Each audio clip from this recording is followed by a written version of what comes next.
오늘 새해 첫 주일 하나님 아버지께서 우리에게 주시는 말씀은 에스겔 36장 26절부터 31절까지의 말씀입니다.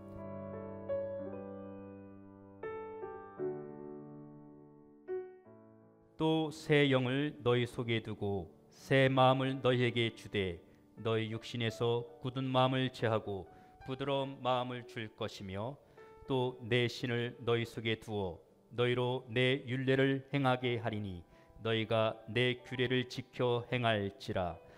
내가 너희 열조에게 준 땅에 너희가 거하여 내 백성이 되고 나는 너희 하나님이 되리라. 내가 너희를 모든 더러운 데서 구원하고 곡식으로 풍성하게 하여 기근이 너희에게 임하지 아니하게 할 것이며 또 나무의 실과와 밭의 소산을 풍성케 하여 너희로 다시는 기근의 욕을 열국에게 받지 않게 하리니 그때에 너희가 너희 악한 길과 너희 불선한 행위를 기억하고 너희 모든 죄악과 가증한 일을 인하여 스스로 밉게 보리라. 아멘.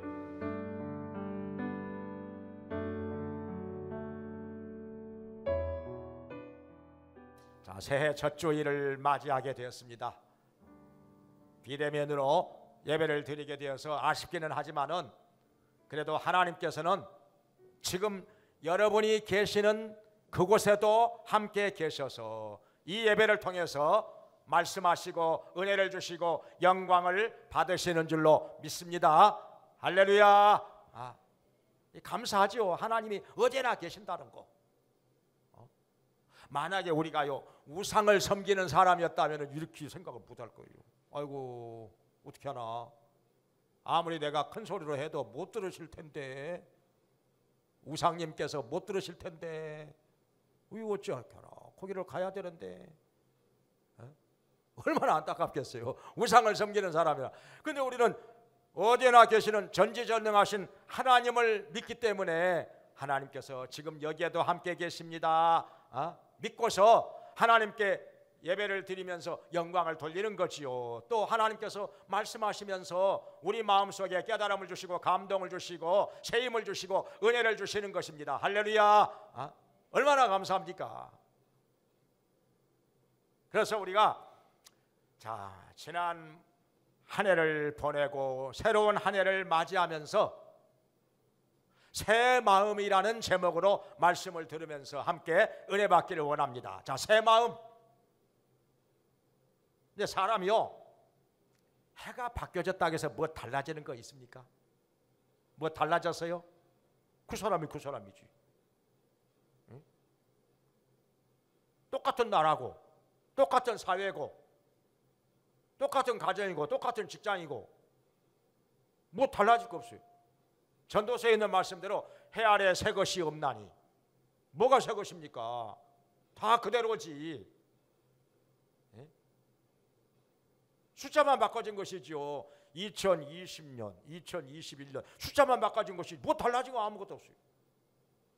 근데 달라지는 것이 있을 수 있다면 그것이 무엇이냐? 우리의 마음은 얼마든지 새롭게 달라질 수 있습니다. 옛사람의 마음이 제거되고 새 마음으로 바뀌어질 수 있다는 것입니다. 여기 성경에 말씀하시기를 하나님의 영이, 성령이 우리 마음속에 임하시면 우리 마음속에서 굳어진 마음을 제하시고 새 마음을 주신다고 했어요. 새 마음을 주신다. 또 새 영을 부어주시고. 그래서 우리가 옛 마음, 굳어진 마음들은 다 제하여 버리고 새 마음을 가지고 살려면 우리가 어떻게 해야 되는 것인가? 또 새 마음을 가지고 살면 어떻게 되는 것인가?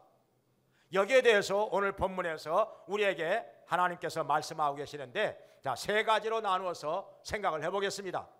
첫째로 새 마음을 받으려면 어떻게 해야 되는 것인가?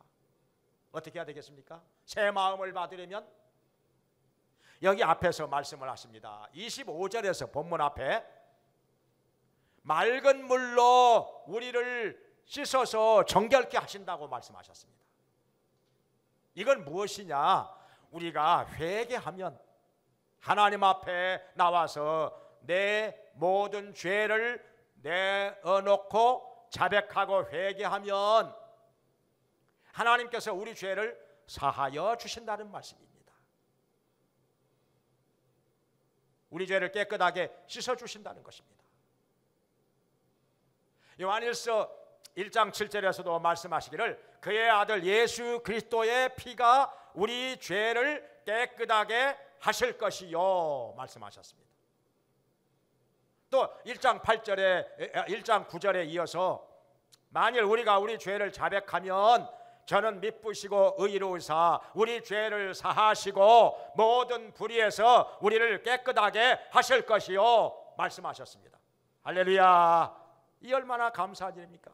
죄를 진심으로 자백하고 회개하면 하나님께서 사하여 주시고 깨끗하게 하신다.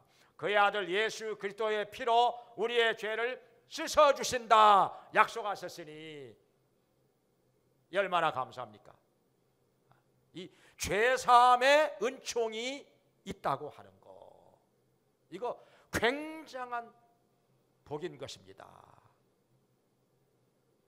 회개하기만 하면, 중심으로 하나님 앞에 죄를 회개하면 하나님께서 용서해 주시고 씻어 주신다. 그리고 또 한 가지는 여기 뭘 말씀하시는 거 아니? 여기 26절에서 성령이 하나님의 새 영을 우리 마음속에 부어주시면, 성령이 우리 속에 임하시면 성령께서 우리 속에서 굳은 마음을 제하시고 새 마음을 주신다고 말씀하셨습니다.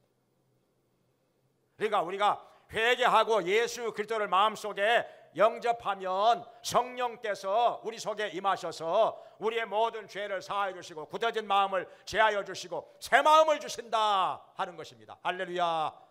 새 마음을 주신다.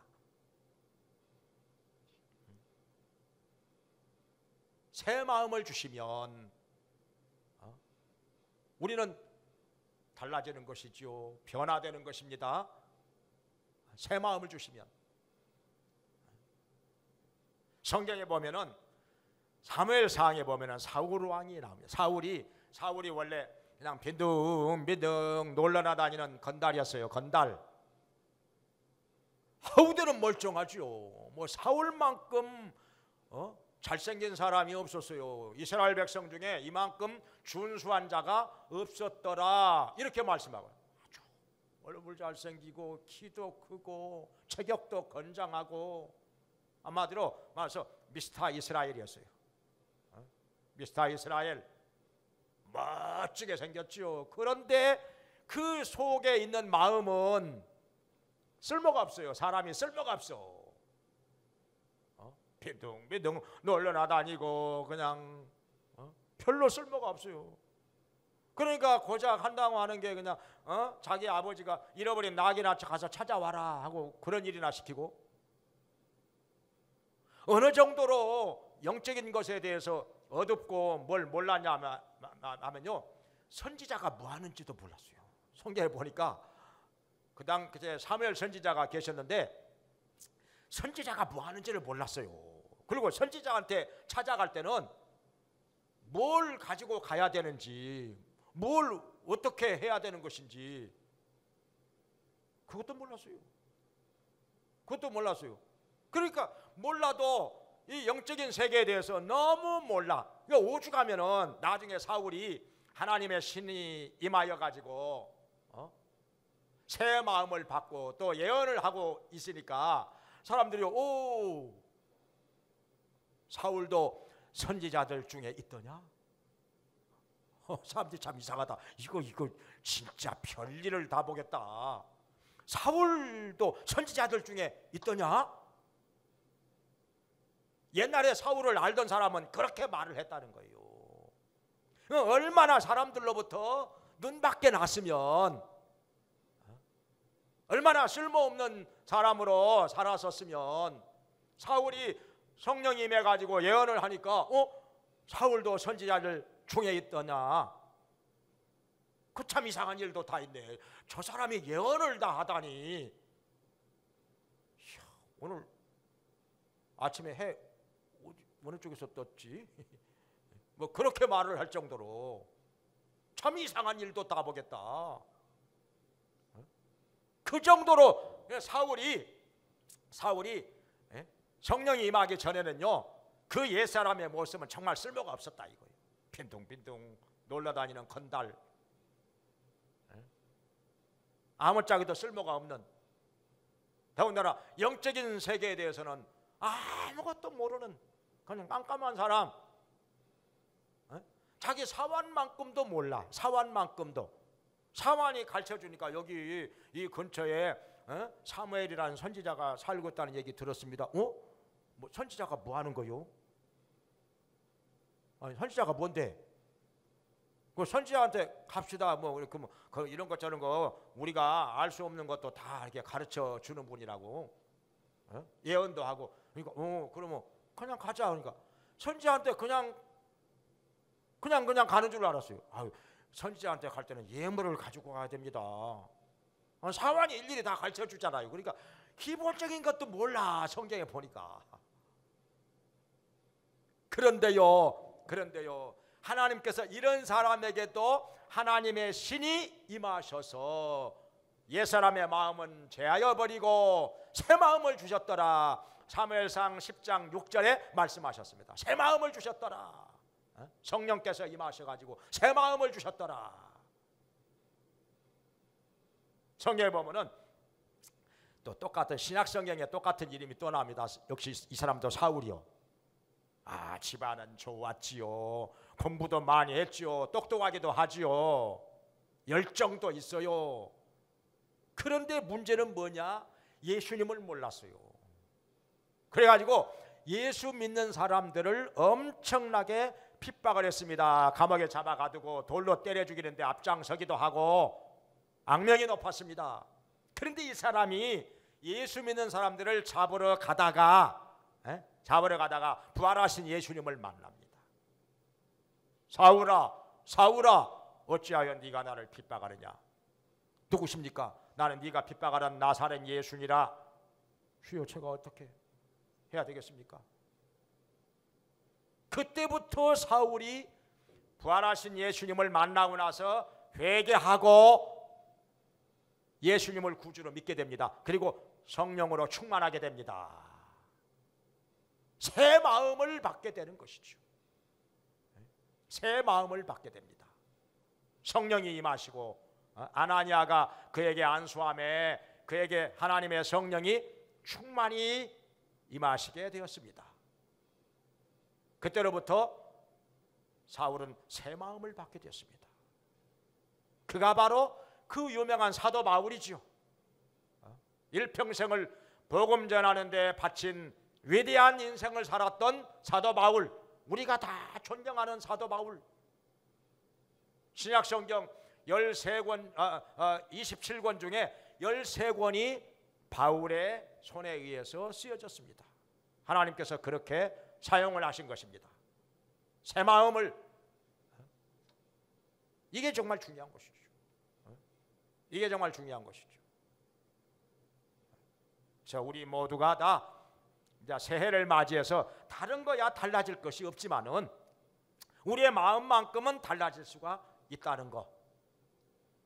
모두가 다 마음속에 회개하고 예수님을 구주로 모시고 성령 받아서 굳어진 마음이 제하여지고 새 마음을 받게 되기를 주님의 이름으로 축원합니다.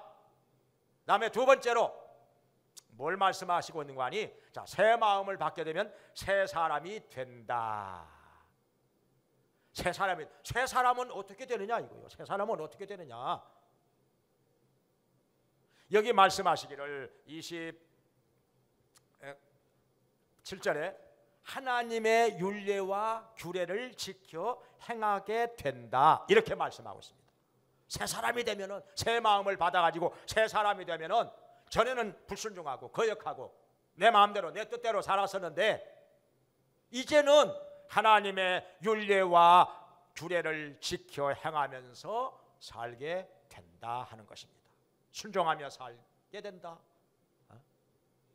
말씀을 쫓아 살고 성령을 쫓아 사는 사람이 된다는 것입니다. 정말 중요한 것입니다. 그러니까 우리가 이 마음을 이게 새롭게 하지 않고서 신앙생활 제대로 한다? 이게 안 되는 것입니다. 새 마음을 받지 않는 사람이 어떻게 하나님의 말씀을 따라 살겠습니까? 내 생각대로 내 뜻대로 사는 것이지요. 아무리 하나님께서 말씀하셨다 하더라도 새 마음이 아니면요 그 말씀을 순종하지 않습니다. 회개하지도 않고요. 뭐 이런저런 핑계거리만 많이 나오는 것입니다. 변명만 하고 이 굳어진 마음은 하나님의 말씀을 거역하면서 삽니다. 불순종하면서 사는 것이죠. 근데 새 마음을 받게 되니까 사울 왕도 하나님의 윤리와 규례를 지켜 행하게 됩니다. 어떻게 행하느냐? 자, 성경에 보니까 사울 왕에게 새 마음이 주어지고 나니까 사울이 완전히 달라져요. 왕이 되었는데요. 왕으로 뽑히게 되었는데요. 얼마나 겸손한지 아무리 찾아가도 없어요. 어디 있나? 사울 어디 있나? 왕으로 뽑혔는데 행구 뒤에 숨어 있었습니다. 그렇게 겸손했어요. 행구 뒤에 숨어 있었어요. 그리고 또 어떤 일이 일어나는 거 아니요? 에이, 저 사울 같은 사람이 허우대만 멀쩡했지 뭘 하겠어. 뭐 우리가 과거를 아는데 그래서 저 쓸모없는 인간 아니요 저거. 저 사람이 왕이 돼가지고 뭘 하겠어. 그렇게 비웃고 조롱하고 그런 비류들이 있었는데 옆에서 사울왕을 따르는 사람들이 저놈들 다 처치를 합시다. 감히 왕께 저렇게 말을 하다니 처치를 하셔야 됩니다. 이 좋은 날에 어떻게 그렇게 하겠느냐? 그냥 너그럽게 용서하고 지나갑니다. 내가 행동으로 보여주면 되지. 내가 그런 쓸모없는 인간 아니라는 거, 옛날에 그 건달이 아니라는 거 내가 행동으로 삶으로 보여주면 되는 거 아닌가. 이렇게 겸손한 사람 그리고 진실한 사람이었어요. 정말 멋있죠. 인간 됨됨이가 정말 멋있죠. 새 마음을 받고 나니까 그렇게 인격의 변화가 와요. 삶의 변화가 와요. 멋있어요. 사람이 겸손하고 진실하고 그리고 하나님 말씀에 순종하면서 그렇게 사는 사람이 된 것입니다. 바울도 그렇죠. 바울도 예수님 만나서 새 마음을 받고 나니까 얼마나 철저하게 예수님 증거하는데 자기의 전생애를 바칩니다. 하나님 말씀에 철저하게 순종합니다. 오로지 사나 죽으나 내가 주의 것이로다. 살아도 주를 위하여 살고 죽어도 주를 위하여 죽나니 내가 주의 것이로다. 주님을 위해서 사는 사람이 된 것입니다. 이게 새 마음이에요. 새 마음. 사람이 달라져. 근본적으로 달라져. 변화가 되는 것입니다. 삭개오도 그렇죠. 여리고성의 세리장 돈만 아는 사람이었는데 예수님을 영접하고 나서 새 마음을 받고 나니까 새 사람이 돼요. 그래가지고 예수님께 고백을 합니다. 주님, 제가 저의 재산을 절반을 팔아가지고 가난한 자들에게 나누어 주겠습니다. 그리고 남의 것을 토색한 것이 있거든 4배로 갚겠습니다. 완전히 변화가 된 모습, 근본적으로 변화가 된 모습이 나타난 것입니다. 새 마음을 받았기 때문에. 그러니까 외적으로 사람이 몇 가지 바꿔진 거 그 가지고는 알 수가 없습니다. 그거야 뭐 다시 옛날로 돌아가는 거 그거 금방 돌아갈 수 있는 거죠. 시간 문제죠. 사람이 변화가 되려면요 근본적으로 마음이 변화가 돼야 돼요. 마음이 새 마음을 받아가지고 새 사람이 되어야 진정 변화가 된 것입니다. 그 인격과 삶이 변화가 되어야 정말 변화가 되었다 말할 수가 있는 것입니다. 사울처럼 그리고 바울처럼.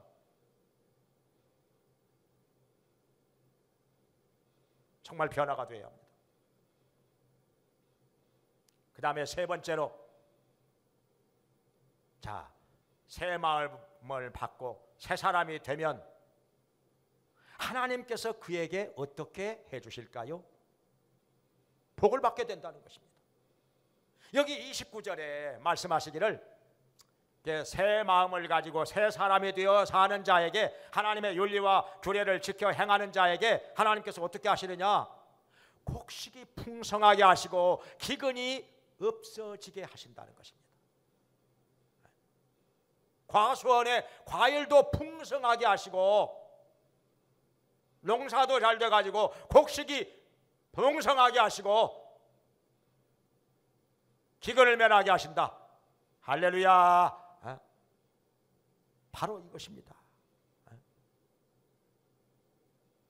우리나라도 지금 코로나19로 말미암아 많이 경제적으로 어렵지요. 소상공인들 많이 어렵지요.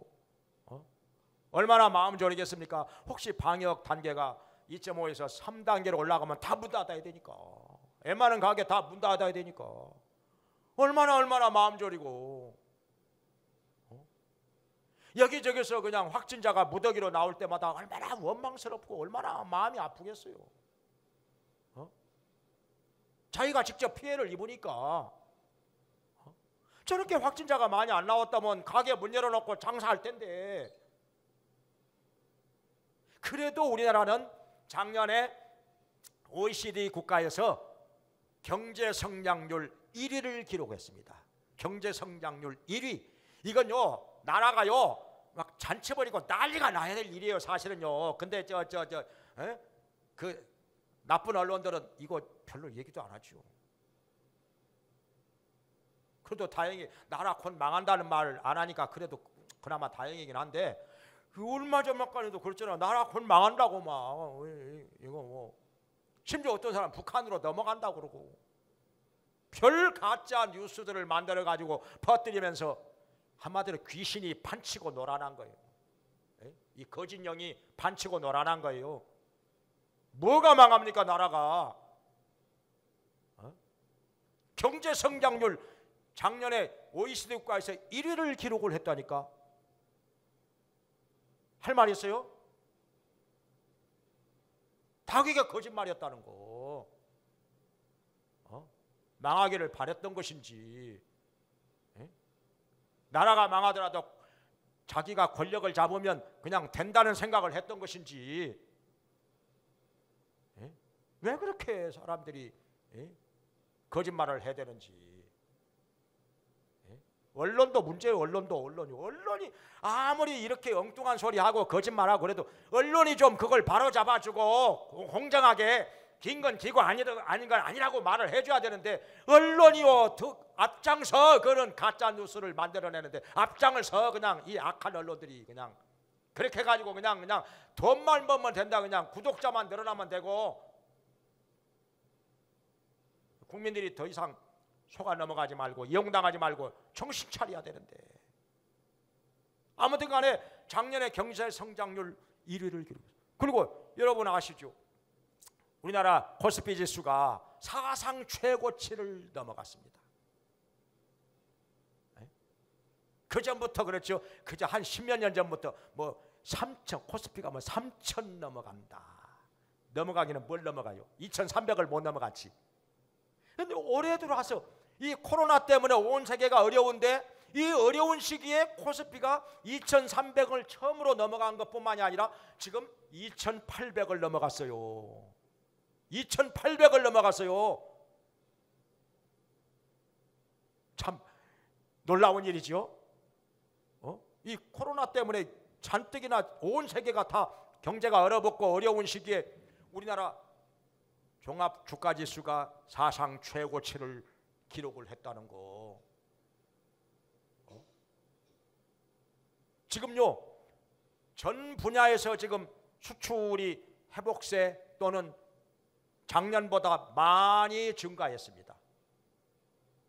국가 경쟁력이 재작년보다 작년에 5단계가 올라갔어요. 5단계가 올라갔어요. 나라가 망해가는 겁니까? 국가 경쟁력이 올라가면 그게 망해가는 거예요? 5단계가 올라갔어요. 국민 숫자가 2천만 명 넘어가는 나라에서는 우리가 네 번째입니다. 국가 경쟁력이 미국, 독일, 영국 다음에 대한민국이요. 우리나라가 세계에서 네 번째요. 인구 2천만 명 넘어가는 나라에서는 대단한 나라입니다. 이거 일본보다 11단계 위요. 대한민국이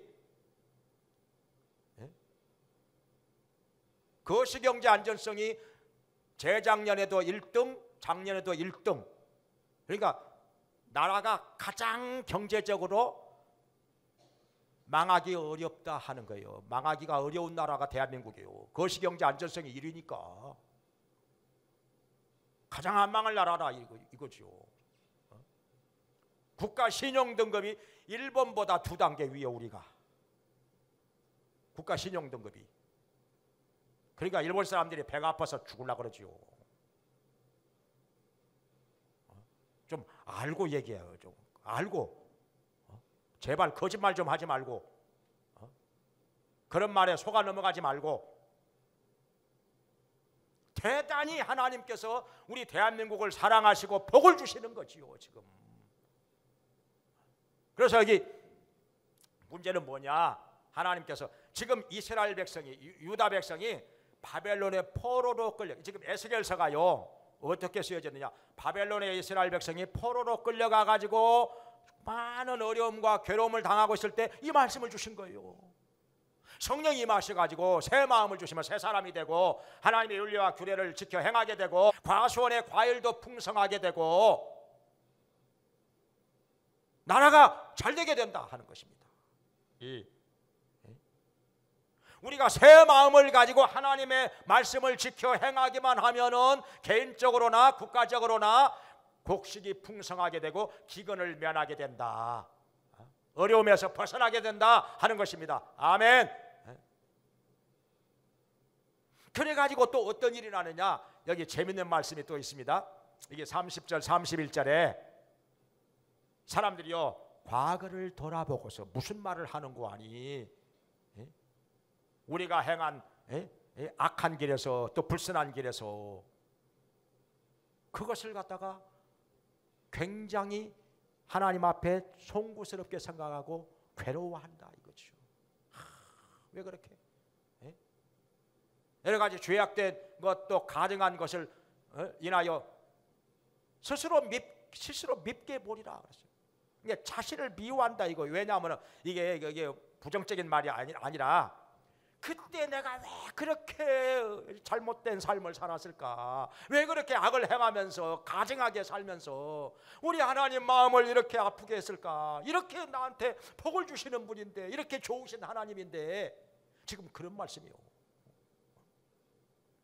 이렇게 나에게 복을 주시는 좋으신 하나님, 인자하신 하나님이신데 내가 우리 하나님 마음을 그때 너무 아프게 했지, 너무 거역하고 살았었지, 내가 잘못 살았었지, 왜 그렇게 했을까? 나 자신을 향하여서 스스로 밉게 보리라. 가슴을 치면서 내가 왜 그렇게 살았을까? 이렇게 좋으신 하나님인데 그렇게 될 날이 반드시 오게 될 것이라 하는 것입니다. 할렐루야. 지금 우리나라도 많은 어려움이 있는 것 사실은 이게 좋은 면이 많이 있지만은 작년 한 해 동안에 코로나19로 말미암아 여러 가지 어려움을 겪는 거야. 여러분이 더 잘 아실 것이고, 작년 한 해 동안에 또 하나의 문제가 뭐냐면 개혁을 반대하는 그 불의한 세력들하고 개혁을 하려고 하는 세력들하고 계속 싸움이 벌어졌어요. 이걸 다른 말로 해서 자꾸 국민들을 헷갈리게 하는 언론도 있지만은 사실 알고 보면 개혁을 하고자 하는 사람들하고 그것을 반대하는 사람들하고 지금 한판 싸움이 벌어져요. 불의와 부패와 오만으로 얼룩진 검찰, 그리고 그 검찰이 무서워서 유착이 되어버린 불의한 판사들, 검사와 판사가요 유착이 되어버리면요 없는 죄도 만들어냅니다. 얼마든지 만들어냅니다. 그리고 있는 죄도 덮고 지나갑니다. 검판 유착. 여기 하나 더 보태면 검판언 유착. 이 가짜 뉴스로 재미 보는 이 불의한 언론들, 언론의 사명을 망각해버리고 그저 그냥 가짜 뉴스 만들어내고 독자 수 늘리고 그냥 돈벌이만 급급하는 이런 악한 언론들. 그래서 기레기라고 그러죠. 기레기란 말이 나오잖아요. 기레기.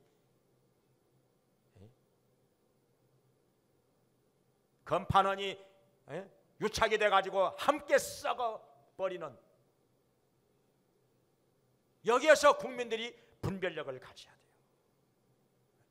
네, 국민들이 새 마음을 가지면요 미혹된 데서 벗어나서 분별력을 가지게 됩니다. 지식과 지혜를 가지고 선악을 분별하고 참과 거짓을 분별하고 의와 불의를 분별하고, 그래서 진리와 정의 편에 서서 불의와 악을 대적하는 국민이 되면은 개혁은 이루어질 것입니다. 특별히 우리 나라의 기독교인들이 빨리 미혹된 데서 벗어나서 분별력을 가지고 지식을 가지고 더 이상 거짓 영에 미혹되지 말고 속지 말고 진리와 정의 편에 서서 불의와 악을 대적함으로 물리치는 의로운 그리스도인들, 하나님 앞에서 의인들이 되어야 합니다. 우리 기독교인들이 이 땅에서 우리 하나님과 동행하면서 새 마음을 가지고 분별력을 가지고 하나님의 의의를 나타내는 의인들로 살아야, 빛으로 살아야 이 땅에 어둠의 세력이, 이 거짓령의 세력이 물러가게 될 것입니다. 그리고 하나님의 의의가 빛같이 나타나고 하나님의 공의가 정오의 빛같이 나타나게 될 것입니다. 그러면서 이 사회가 변화되고 또 나라가 번성하게 되고 이 세계에서 주목을 받는 그야말로 1등 국가, 우리 하나님께 영광 돌리는 복된 나라가 될 것입니다. 이게 하나님의 오늘 본문에서 우리 하나님께서 우리에게 주신 약속인 것입니다.